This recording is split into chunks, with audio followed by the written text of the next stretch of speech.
Black. When Google search, the definition is as follows. Of the very darkest color owing to the absence of or complete absorption of light, the opposite of white. Is that how you describe the shade of my skin?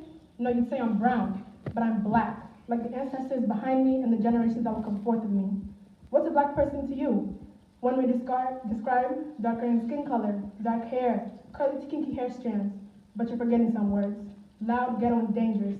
Why are you saying you didn't think that? Like you don't clutch your bag whenever you're alone in an elevator with a black person. Like you don't stare and judge the hairstyles on our heads.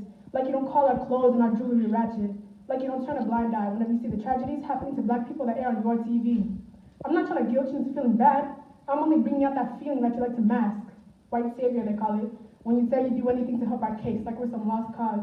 Speaking on our issues as if you feel the need to involve yourself in things that don't involve you. I can't speak on everybody, but I would hate to hear someone who doesn't know what it's like talk about my own struggles like it's their own. Because no, you don't understand. And no, you can't sympathize with me because you don't live in my world and you'll never know what it's like.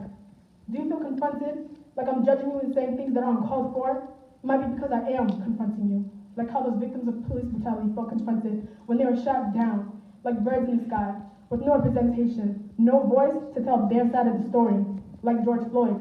But we don't care about him anymore, right? Because he had drugs in his system, like George Floyd. But we don't care about him anymore, right? Because he had a criminal record, like George Floyd. But we don't care about him anymore, right? Because he was just another black guy. One less gangbanger in the streets, just one more name to read in the speech. Why does it have to be about race, you ask? It's always been about race. From the second colonizers stepped foot on American soil, they forced us off of our homelands and scrubbed our brains with the idea that we were nothing more than machines. Then bore our kids into a life where pain and suffering was all they knew. We were hated so hard that we even started to hate ourselves. Perming and straightening our hair until the strands fell out the roots, bleaching and lightening our skin until our knuckles contrasted like the moon in midnight sky.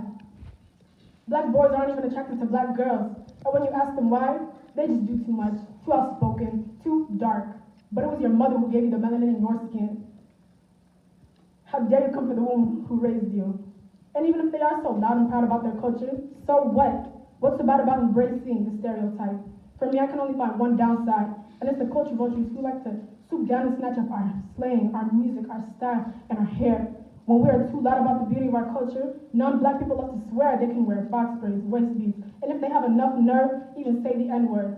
And it's ironic, really, because all this time we put in so much effort to assimilate to the white man, where now you can look out into the world and see just how the tables have turned.